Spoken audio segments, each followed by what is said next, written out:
this one was really good in the first half for us. Played the way that we train and the way that we expect anybody who puts on a Philadelphia Union jersey to compete and to play with quality. It was good to see Michael Lahoud out there again and get 45 minutes. Claverson, good to see Oka for the first time, in a match. So there were some good things from that. Second half, I was pleased with, our usual guys. Some of those guys are pretty young, played well. John, talk a little bit about seeing Breck Shea walk off the field like that, especially given this close to the Gold Cup and what you saw in that Castle tackle.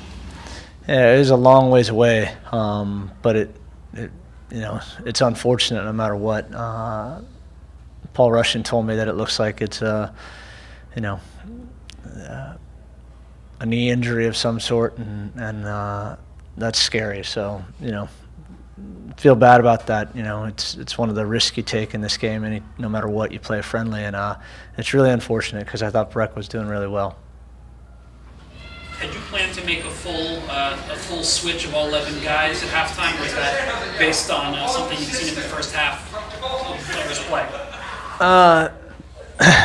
Can you ask that again? I got about half of that. Had you planned to swap all 11 guys at halftime, or was that based? Yeah, no, we were planning. I sent a message at halftime without making the swap, but we planned to do that. This game falling as a midweek game in between two league games, it was a good opportunity for us to give guys a run out, make sure that they had the sensations, the rhythms of starting a game, going through a warm-up, listening to the national anthem, shaking hands, taking a photo. All of those kind of things are really important for players, just so that they know how to prepare themselves. But we were always going to make the change because we use this as an opportunity to work on the things that we thought we have been doing well in the previous weeks.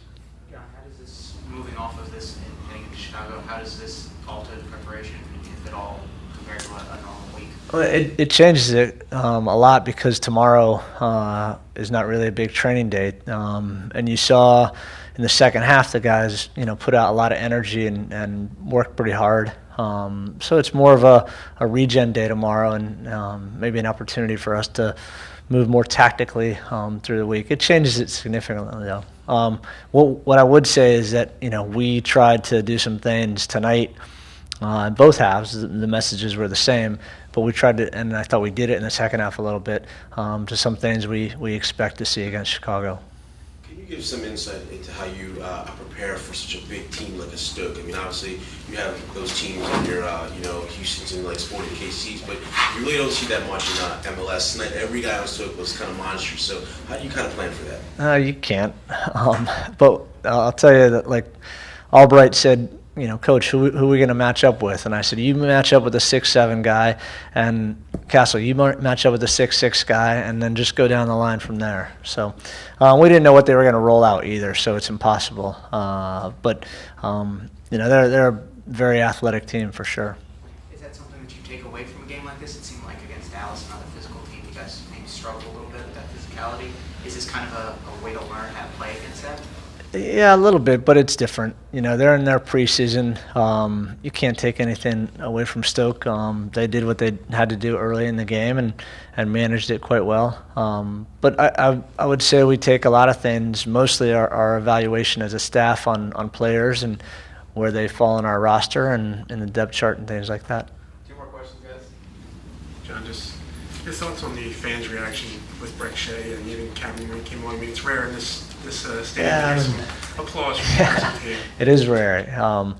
Happy for both those guys because they're Americans, and I think they deserve that recognition. And there was a good number of Stoke fans there, but I also think you have fans that appreciate the national team, and Breck obviously scoring the goal in the Gold Cup final, game-winning goal, and Jeff's done a great job being with the national teams. I think they deserve that recognition. So you saw Jack in a couple of the Gold Cup winning photos. What have you seen in him change, if anything, since he's come back from that trip and that experience? I think anytime you have an experience, you you want to build upon it, and that's what I think Jack is trying to do right now. He was very thankful the way the players and the staff treated him while he was there, but he knew why he was there, and he wanted to grow and develop. So I think he's ready for the next chance that he gets. We got to make sure that he's ready for any opportunity we have here. And as I said earlier this week, I thought he did well in the 2 games for us.